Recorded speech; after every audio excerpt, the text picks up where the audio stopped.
สบายดีและยินดีเข้าสู่ช่องเที่ยงนาแคมบ้านเนาะวันนี้มากินตำหุงกับหลานดูเที่ยงนาแคมบ้านมาแซ่บๆร่วมกันโอ้นี่เต็มถาดเต็มโต๊ะ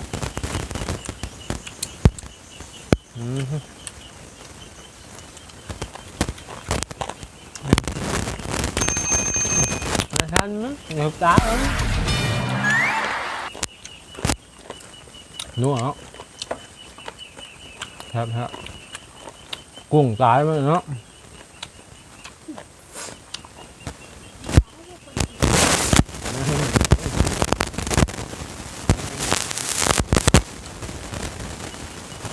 หนามเป็นหนาม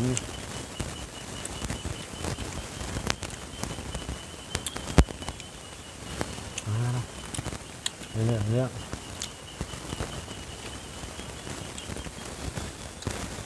โอ้ได้กุ้งหลายๆเลยเนาะ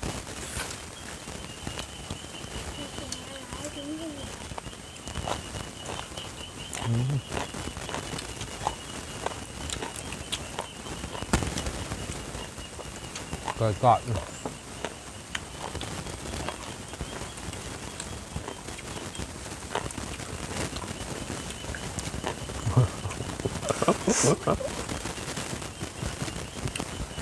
ก็มือบาบเนี่ยมาเห็นก็เหมือนมันบังกล่องมือบาบงับมา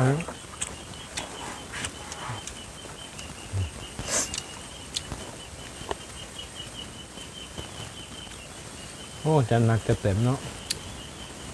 หลายครับ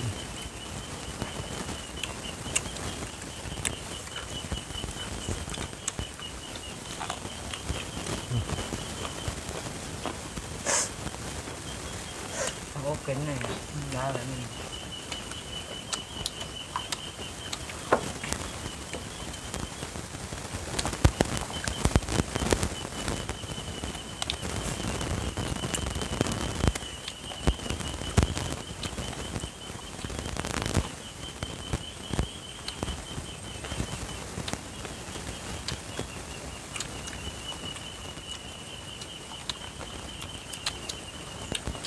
ทั้งจำอ่อนเนาะ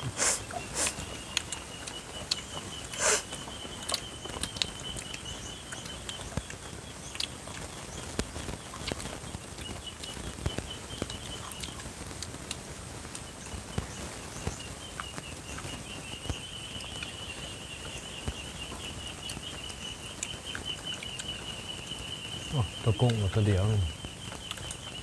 เห็นไหมวะเนาะ